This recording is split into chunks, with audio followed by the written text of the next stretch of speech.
আসসালামু আলাইকুম, কেমন আছেন সবাই? আজকে একটা নতুন ভিডিও নিয়ে চলে আসলাম আপনাদের কাছে। আমি অত সুন্দর ভিডিও করতে পারি না, যতটুকু পারি ততটুকুই আপনাদের সাথে শেয়ার করলাম। এটা হলো আমার বাসার পাশে সমুদ্র। সমুদ্র দেখতে দেখতে আমি টায়ার্ড। সমুদ্রের কাছে গেলে ছোটোবেলায় অনেক ভালো লাগতো, কিন্তু এখন আর ভালো লাগে না। এখন মনে হচ্ছে বয়স হয়ে গেছে। আজকে বিকালবেলা মন চাইলো একটু সমুদ্রের পাড় থেকে ঘুরে আসি, সেজন্য বাচ্চাদেরকে নিয়ে বলি চলো আমরা একটু বেড়াই আসি। অবশ্য এখন ওমানে এখন প্রচণ্ড গরম, কিন্তু তারপরে আজকে বিকালবেলা দেখলাম ঠান্ডা বাতাস আছে। এরকম ঠান্ডা বাতাস কিন্তু সবসময় থাকে না।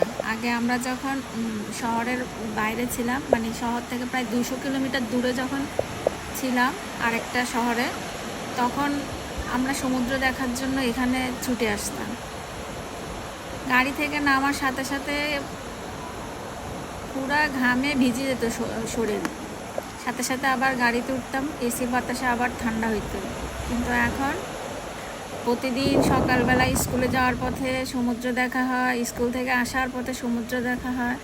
মানে আমি সমুদ্র দেখতে দেখতে টায়ার্ড। এখানে দেখেন সমুদ্রের এই যে বালিতে মনে হচ্ছে কে জানি আঁকাআঁকি করে রাখছে। আসলে এটা আসলে কি দিয়ে এরকম আঁকাআঁকি করা আছে আমি আসলে বুঝতেছি না। সম্ভবত বিড়াল করছে এরকম, আমার যতটুকু ধারণা। আপনারা যদি জানেন তাহলে বলবেন।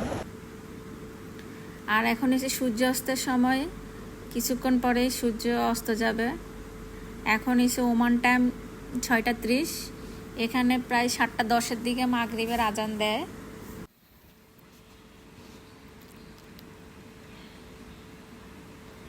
নীল রঙের আকাশ, সমুদ্রের রং নীল, নীলে নীলে একাকার। সমুদ্র যেন আকাশের সাথে মিশে গেছে দূর দূরান্তে। দেখে এটা হলো চোখের শান্তি, দেখে শান্তি, চোখের শান্তি।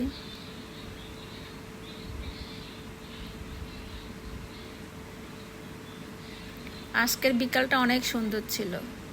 আল্লাহ হাফেজ।